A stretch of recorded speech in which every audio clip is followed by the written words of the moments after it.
જય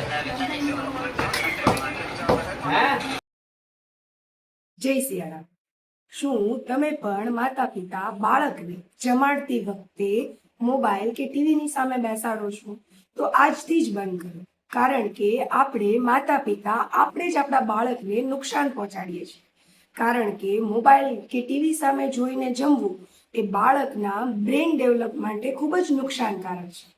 એનાથી બાળકની યાદશક્તિ ઓછી થાય છે, મેમરી પાવર નબળો પડે છે, બાળક હાઇપર એક્ટિવ બને છે. અને એક રિસર્ચ પ્રૂફ પ્રમાણે જે બાળક ટીવી કે મોબાઈલ સામે બેસીને જમે છે એ આગળ જતા ઓબેસિટી એટલે કે મોટાપાનો શિકાર બને છે.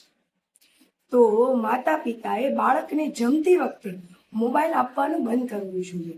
મમ્મીઓ ખાસ જાણે છે કે જો 1 વર્ષનું બાળક દૂધ છોડી શકતું હોય તો મમ્મી શું કરે છે? દૂધ છોડાવવા માટે એના ઓપ્શન આપે છે, દાળનું પાણી આપે, રાબ આપે, જેના લીધે બાળક જે દૂધ છોડી શકે. એવી જ રીતે બાળકને મોબાઈલ છોડાવવા માટે એના ઓપ્શન આપવાનું શરૂ કરી દો.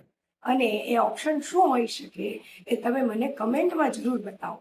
કારણ કે આપણા બાળકના સ્વાસ્થ્ય સારું રહે એના માટે આપણે જમાડીએ છીએ, પણ મોબાઈલ આપીને આપણે જાતે જ એમાં ઝેર ભેળવતા હોય ને એવું બને છે. તો મમ્મી પપ્પા આજથી જ ચેતી જાઓ અને આ રીલ બીજા લોકોને જરૂર શેર કરો. બસ.